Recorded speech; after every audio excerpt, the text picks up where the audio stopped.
We're in Verdes, which is on the border of Nevada and California. This is abandoned, might be some old saloon. Technically, I come up here, I'll do this place. Look at that, man. It goes in the back. There's all kinds of stairwells in the, like there's buildings that connect to it. Here, look at that. Holy shit. Look at this place, man. Wow. Little secret about Verdes, folks. It started off as the ghost town of Crystal Peak, which no longer exists because Crystal Peak overshadows the town. Look at the snowman. And then it was changed to Verdes, which means green, Tammy was telling me. But you can see, we're in the mountains. We're right here. We went into the Peavine Mountains, or along the Peavine, up into the Sierras, which cross into Nevada and California. And you can clearly see, I got to turn around, you can clearly see we have nothing but forest and mountains around us, 360 degrees. And the railroad tracks run over here. This is an old railroading historic town. This is not a major metropolis. It's very rural, but you can clearly see. I mean, the cemetery is a couple blocks from here, and you have nothing but mountains on every side. Now, we just had gotten done seeing Star Wars, and we had lunch at Long John's. Got lunch, and now we're on our way to Verdes Historic Cemetery, and then we're gonna go and have some fun and games soon. But you can see right here, these peaks, that peak right there is close to 10,000 feet, and they're very steep, and they overshadow the cemetery in the town. And the thing about what we're doing today is that there's an urban legend associated with the cemetery. It dates back to around 1862, maybe 1864, where a little girl was buried there first. A lot of times the kids would die first, and they'd need a cemetery. They'd have to erect one for the children, and then eventually the pioneers would pass on, because it was just so harsh to live in these mountains. You're talking on some of them peaks up on top, you're looking at 10 feet of snow up there in powder. This was a harsh area to live back in the day. In winters, 100 years ago, 10 feet of snow in the streets. Not anymore, because winters are not as harsh, but you can clearly see, here's this property. I'd love to get in this place, and believe me, I'm not afraid to. There's a wagon. Look at, you can see right here through the thing. It's an electrical fence, by the way. Is it electrical? Yeah. They really want to keep me out. I still have a way, I could wear rubber gloves. I could wear rubber gloves. I'll climb that, I'll summit that fence.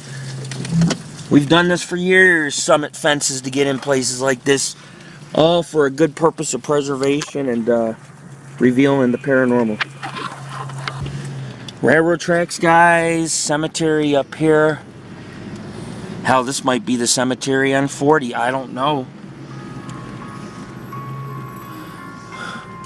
But let's take a look in the front of this place, cemeteries. Oh no, where is it? Dude. What? That Wow. was your stuff. What stuff?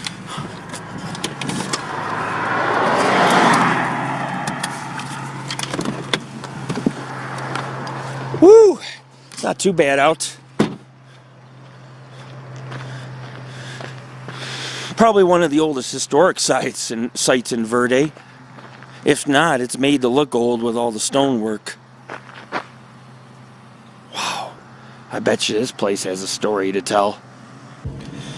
As I was saying, I was telling my family, the town originally was named after a bridge. This is the Truckee River, which the cemetery's near. Is anybody coming? Oh yeah, look at that. Beautiful.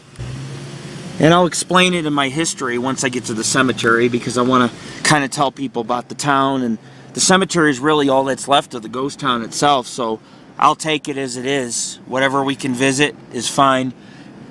One-lane bridge. But originally the original name of the town, Dog Creek. Yeah. Originally the name of the town was, it came to be from a pioneer who built the first bridge. That's what it means, the first bridge. Very narrow bridge. Here's Dog Valley Cemetery, should be right up here. Look at that. Look how pretty that is. And so we'll go ahead and we'll have, here's the cemetery right here. You see the wrought iron? That's it. That's got to be it. It's historic. It's got wrought iron in the front. That's a house. But I did see some pictures. I know the cemetery's right near the intersection here, so it's got to be coming up. Actually, that's it right there. There's a grave right on the hill. See it? To the right, those are grave plots. Very scenic. Look at this. Right here. So what we're going to do is just going to pull up on the curb. Just to the side. It's not a huge cemetery. Probably take me about half hour to investigate it or get photos and take some pictures. You can see that the snow is about 2 to 3 inches here deep. You're not blocking their driveway, are you? This doesn't go to the house. I'm not. It might. Yeah, it does. Hold on. Let me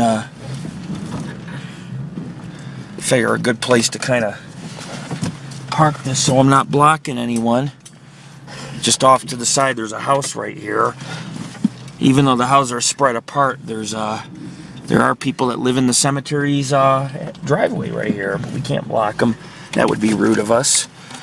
I'm going to eat my side dishes from Long Dongs, and then we're going to go take some pictures of... See, it's called Crystal Peak Cemetery, but today they refer it to Verdes Cemetery, but this is the original Ghost Town Cemetery.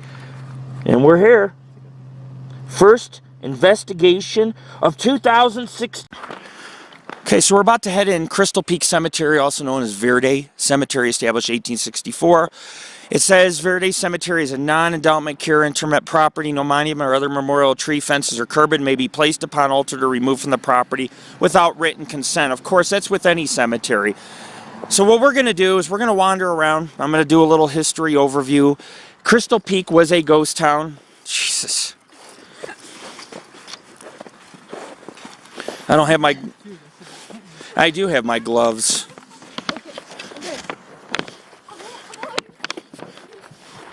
Better watch it, guys.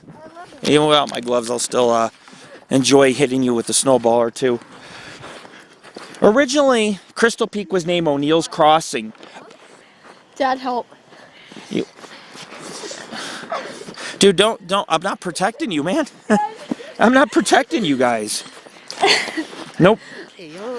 Originally known as O'Neill's Crossing for a man who built a bridge here in 1860. Eventually, Crystal Bay had grew into a small town. The town of Verdi was named after Giuseppe Verdi by Charles Crocker, founder of the Central Pacific Railroad. When he pulled a slip of paper from a hat, he read the name of the Italian opera composer in 1868. The name is pronounced by local population as Verdi, a quirk shared with the town of Genoa, Nevada, which is named after the city in Italy, but pronounced Genoa. Verdi is an Italian name, so I want to renege. I was saying earlier in Spanish it means green, and that is correct. Do not confuse. Verdi or Verde is a Spanish name for this cemetery. It is actually Genoa, which is one of the oldest settlements in Nevada, and then Verdi or Verdi. Genoa is one of the oldest settlements in the state of Nevada. So if you compare the oldest settlement, Genoa, which received an Italian name back in the mid-1800s, the same with Verdi, it also has an Italian name. When I was reading earlier, when the founder of the Central Pacific Railroad had found this place, when Charles Crocker came through here for the Central Pacific Railroad and pulled out the slip of paper, he named it after Giuseppe Verdi, which I believe was an Italian opera composer in 1868. So now you kind of got an idea of how the town had received its lovely name. And the first recorded burial within this cemetery was that of a little 15-year-old girl. Not so little, she's a teenager, but life was harsh enough in this region to actually take the life of many teenage kids. And her name was Rebecca J. Dunn. She had perished January 15th of 1864, and then the next burial proceeded in 1867. And of course, legend has it seems like the newer stones are over here, but you can see it's rather scenic. I mean, we are in the Sierra Nevadas, and these are more of the high desert Nevada mountains. Of course, you can still see there's plenty of woods, and then it goes from woods to desert. You can see the difference. Look, woods and forest to desert. And then, of course, you have the Sierra Nevada mountain range, which is full of forest and lakes, and Truckee River is just a couple blocks from here, and that also passes by. But anyhow, legend has it the cemetery was established when the town of Crystal Peaks was situated just west of here, just across the California border, which is probably a couple miles from here. And of course, you know, when towns like this were established, there was always a cemetery to follow.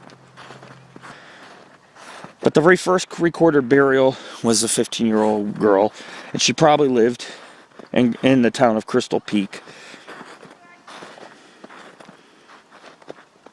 It also says that there's many unmarked burials of Chinese laborers who work for the railroad. Now, I don't know how true this is, but it says that they're in the southwest corner, meaning in this corner where all the brush is probably where the Chinese laborers for the railroad are buried. It also says there's Indian graves here, but nobody knows where they're located. Many graves are marked with wooden markers. Many were neglected and destroyed, meaning there's probably a lot of unmarked burials here. And it says the cemetery was not operated or controlled during the Great Depression and all the way up until World War II. So it definitely, you know, this place has definitely been forgotten for many years. And then in 1949, some individuals decided to upgrade the cemetery, renovate it a little bit. They cleared some of the brush, they put in fence, and by 1955, interested parties began a task that basically took control of the property in the cemetery. And it says the property on which the cemetery sat was part of ranch holdings owned by Mr. Herbert Crunish. And you can see there are houses nearby. The Verdes Cemetery Association was formed in 1970 and in 1984. Just 9 years old after many years of negotiations with the Crunish Estate and Ranch. It was deeded to the cemetery, the Verdes Cemetery Association. Therefore, the ranch no longer had control. It's starting to snow out. We got a storm coming over the Sierras right now. And it says for years that they've been trying to get an accurate hold of many of the burials, since there's so many unmarked ones, like the Chinese and the Native Americans we're never going to find, because they could be unmarked in this cemetery. And so the records aren't full, I guess. It says that some of the members walked through the cemetery, copied tombstones, went to funerals, copied information, then they compared. It also says in 2003, the Senior Citizens Group of Verdi donated 30 headstones that were placed in the unmarked graves, and some names were added that had been lost. 248 burials are on record here. So you guys can kind of get an idea of what it looks like. And you're going to find all kinds of graves. If you look around, I mean, there's graves that are hidden up in the woods here, and there's ones we can't see because there is snow burying a lot of them.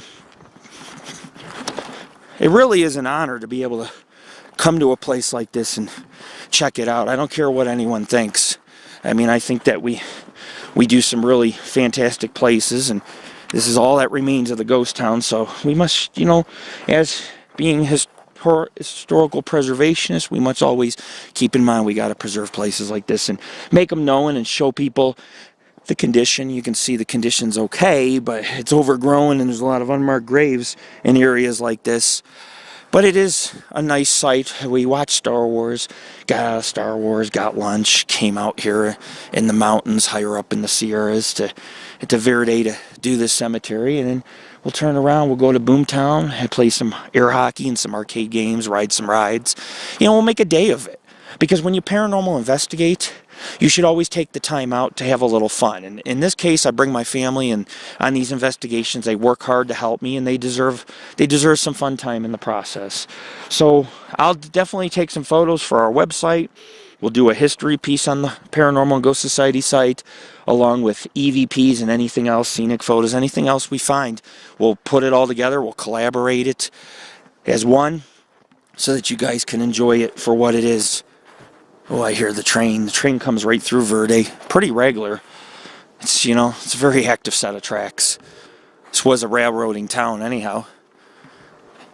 And now all that really remains of it is the new town of Verdi, with some of the wagons and old structures remaining, but most of them abandoned or forgotten. And in this cemetery that you see right in front of us, right before your eyes. And that, my friends, is the Sierra Nevadas, and you can see there's snow and some kind of storm clouds coming on over, which is pretty typical this time of year. In this cemetery, a lot of the graves are damaged, and this is due to the fact that the weather is just so harsh and extreme up here. We're lucky that these graves are not buried under 10 feet of snow. You get a lot of powder. You have nothing but mountains in this valley right here, 360 degrees. Here we have a gravestone, Dean and Linda Williamson. She had passed away December 25th of 1946. He had passed away January of 1946. Same year they both passed away. It's pretty sad. But sometimes people love each other so much enough where they end up passing away out of love sickness for missing one another. You can see right here, look. Almost in the red zone. This is EMF. We're standing here in the middle of the cemetery. Look at that. Now, I'm not saying it can't be power lines. We have power lines along the road up here. But I'm saying that it is very possible that there could be some energy existing. I mean, if you look, we have nothing but woods over here. Look at this. Strange, folks. I came back to this area. Now, earlier I tested it. No EMF in this area. It was green. It was in the green. It was at about a 1. Now, it's almost up to a red. So you can clearly see there's some kind of activity. Now, I'm not saying the power lines and houses don't cause this, but why did I get no EMF here?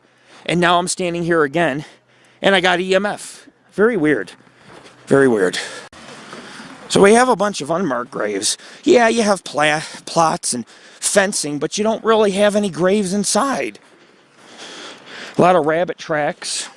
The deer and rabbit come through here. It says Florence Marsh Real Estate. Okay, I see. And we have, of course, graves in here. These are newer. I get a feeling a lot of the older stones are just not marked.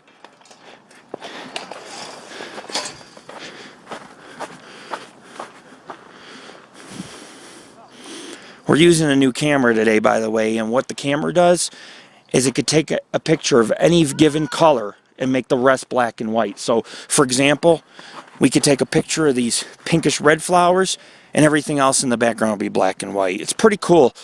But we're starting to upgrade our cameras and our equipment each and every year, and we're getting better and better at what we do, along with what's updated on the site. But this is our first expedition investigation 2016, so it should set off the tone for investigating throughout the year. Hopefully put out a lot of great places and a variety. We always like to start small, test out the new equipment for the year, and then from there, like next week, we're going to a couple big ghost towns and mines, and we'll be able to enjoy those as well. Native American woman, it appears to be. I like when they put the pictures so you know who's buried here. You can kind of get a feel for who the person is. Maybe not who they are, but what they look like. And, you know, some of the pictures got a little pizzazz, so you could tell if somebody had a little, you know, maybe they were a musician or maybe a business person. It just depends on what the photo was of them. However, in the spring, in the summer, so green. All the mountains are green. It's just really nice. It's not so green now. Everything's covered with powder and snow. Okay. Next, we get to the historical section. It's the oldest part of the cemetery right here. You can check it out. We're in the oldest section. I'll take photos of all the graves as well, so we can at least make a mental note of it on our website so people can see all that remains, or what is, or what's left, and what's gone. According to some people that have wrote on message boards about this place, that every year graves tend to disappear here, or they become vandalized for some reason. It's pretty close to Reno. We're only like 20 minutes from Reno, so people up in the city, a lot of kids who have nothing better to do come up here just to vandalize. It's sad, but it's true. And so we kind of educate people to take care of this place, more or less. That's with any site we go to. And some of these graves are limestone. Just, you can tell, like this one, the elements and the erosion was so bad you can't even read the name.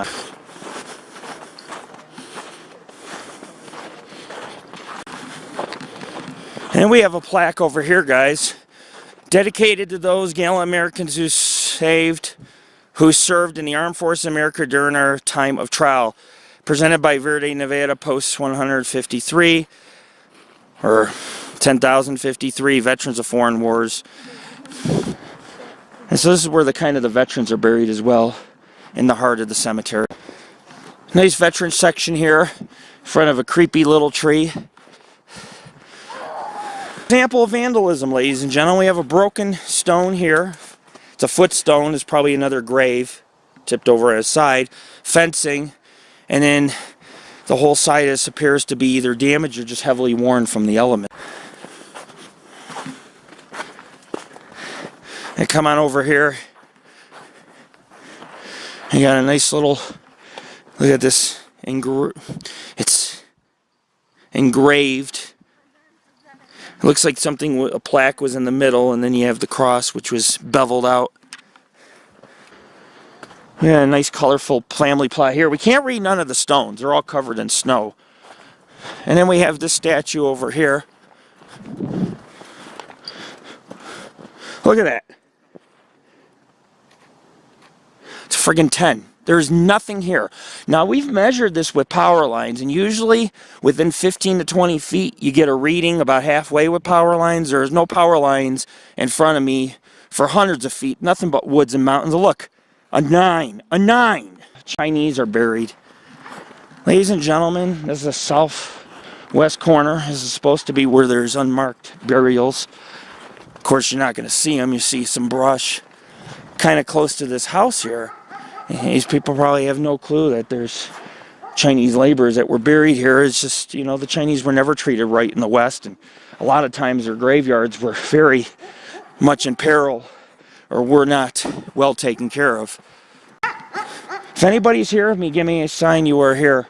This is the Chinese section. There's no marked graves. They're all gone. They're not even marked. They worked for the railroad, and when they died on the railroad of accidents, they buried them right here. They just didn't take care of them. They didn't give them graves or nothing. It's all unmarked. They were not treated very well compared to other locations.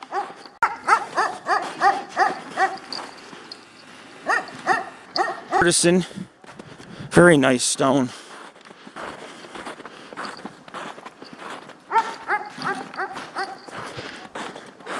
Creepy little statue here.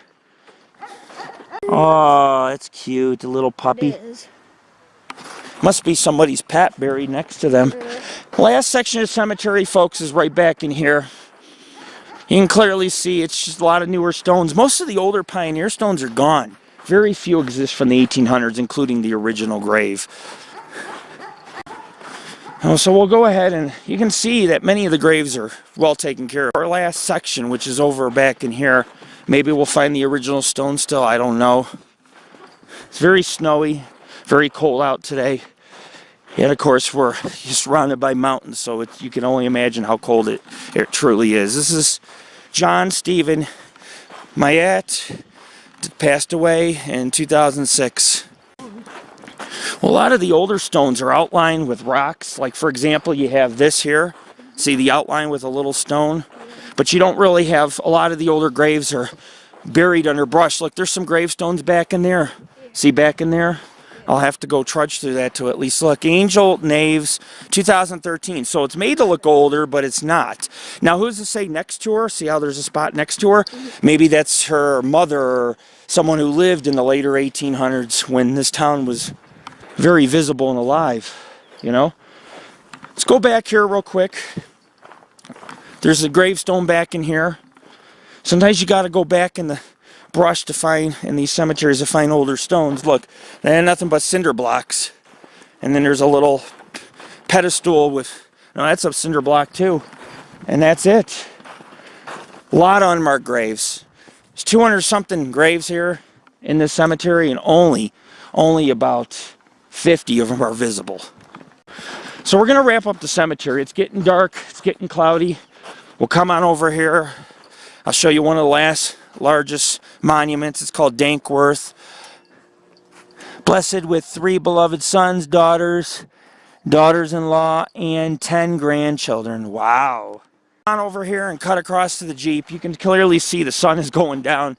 It was visible behind the mountains. Now there's nothing. Nothing at all. And we'll wrap up right where we started off. This is Lord Rick. Check out our site, www.paranormalghostsociety.org. We're at Verdes Cemetery on the border of California and Nevada. This is northern Nevada. We're north of Reno. And actually, this cemetery was originally erected for the ghost town of Crystal Bay, of Crystal Peak, and not just Crystal Peak, but originally where it all started, O'Neill's Crossing, where a pioneer had built a bridge, and then the town expanded from that because you had to cross the Truckee River. So it became a main stop for the railroad, and when the railroad crossed the bridge and everything else, you know, they could make a little depot here and a little town, and kind of things took off from there. And now the town don't exist, but the cemetery does, and you have a newer town. You have some of the old wagons and remnants of the past scattered along the town, but not much remains. That's about it. And so these little relics of the past, including the cemetery and the wagons, are about all that's left of true wild western history that you see here, nestled in the snowy mountains of northern Nevada and California, as Lord Rick. Check out our site, www.paranormalghostsociety.org, for everything strange, tunnels, caves, scenic places, historic sites, forts, haunted houses, UFO paranormal hotspots, ancient places, catacombs, and much more in the investigation archives. First investigation of 2016. I went to the truck. Peace out. Head off to the truck. It's getting dark. It's time to go to Boomtown and have some fun. A little celebration after. Seen the new Star Wars in 3D. It was dynamite. Loved it. Loved it. Had some of the old characters on there and some new ones. They are making more Star Wars, so I look forward to seeing them. Get the tripod, guys. I unlocked it. Lo and behold, I'm sitting here in Verdi, and I just happened to come around the corner from the cemetery, which is just down this road, and I see the Sasquatch Tavern and Grill. And I'm just like, oh my God. I'm like, are you friggin' kidding me? This is like heaven. I just entered the gates of heaven. I mean, my eyes are deceiving me, man. I cannot believe what I've just encountered. This is a Sasquatch encounter, man. Straight up a Sasquatch encounter. If I didn't go in here and have an owl, I'd be a fool. So you guys know where I'm going right now. I'm going to have myself an owl right up the road from Verdes Cemetery at the Sasquatch Tavern and Grill. Look at that. That's heaven right there, baby. As a